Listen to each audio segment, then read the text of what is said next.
New warning signs for our economy as more Americans fall deeper into debt. Credit card defaults are skyrocketing, reportedly jumping to the highest level since the Great Recession. Lenders writing off more than $46 billion in credit card loans in the first 9 months of this year. That is an increase of more than 50% from 2023. And those are not the only debts worrying Americans. As we're saying goodbye to 2024 and farewell to the last COVID-era protections for student loan borrowers. So that could impact millions of Americans. The current federal loan debt sits at about $1.6 trillion. That debt is spread out across nearly 43 million federal student loan borrowers, and close to 7 million Americans are in default. And those defaulted federal loans could be hitting millions of credit reports in the next year, tanking credit scores that could have major financial consequences for years to come. So let's bring in Betsy Mayotte, the president and founder of the Institute of Student Loan Advisors, who has helped thousands navigate the student loan process. Betsy, thank you so much for your time on this. So we have seen these numerous extensions against penalties for these student loan borrowers, but why do people really need to pay attention now? Yeah, so it's been almost 5 years since borrowers with federal student loans that were in default have had really no collection activity or consequences to those defaulted loans.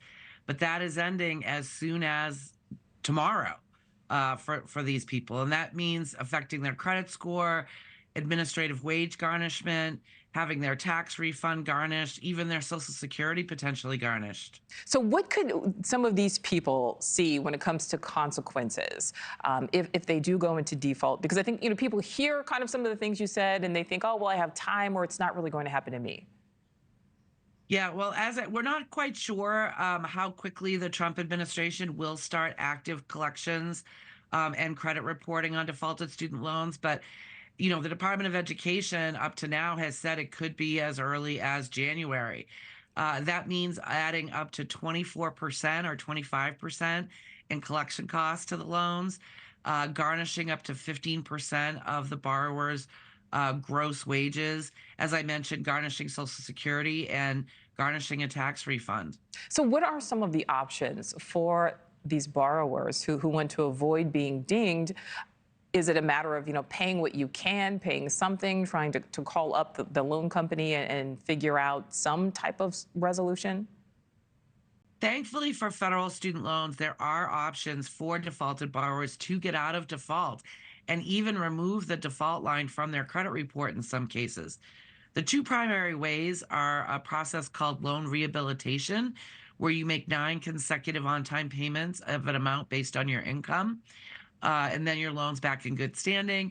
You're eligible for lower payment options, such as income-based repayment, and they remove the default line from your credit report like it was never there. A quicker way is consolidation. Consolidation is you just consolidate your defaulted loans. That can take between 60 and 90 days on average, and then your loan is again back in good standing.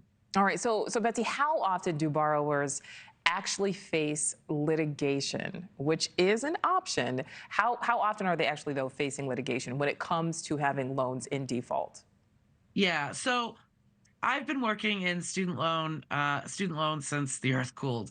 I will say it is a lot more common for a private student loan lender to litigate against a borrower who hasn't paid than it is for the federal government to do so. And that's because the federal government has these tools like wage garnishment and tax refund offset and Social Security offset. They will sue, but it's not as common as it is for private student loans. Okay, but they will make sure that they're going to get their money somehow here. All right, last question for you, Betsy. Do you think there is any possibility, again, you said it's been almost 5 years, there have been these pauses. Do you think there's any possibility that they could be extended once again?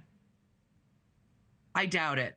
I mean, nothing's impossible these days, right? But if I was someone with a defaulted student loan, I would absolutely not be putting my eggs in that basket. All right, make those payments or call them up, figure out something. Betsy Mayotte, thank you so much for your time. Happy New Year to you. You too.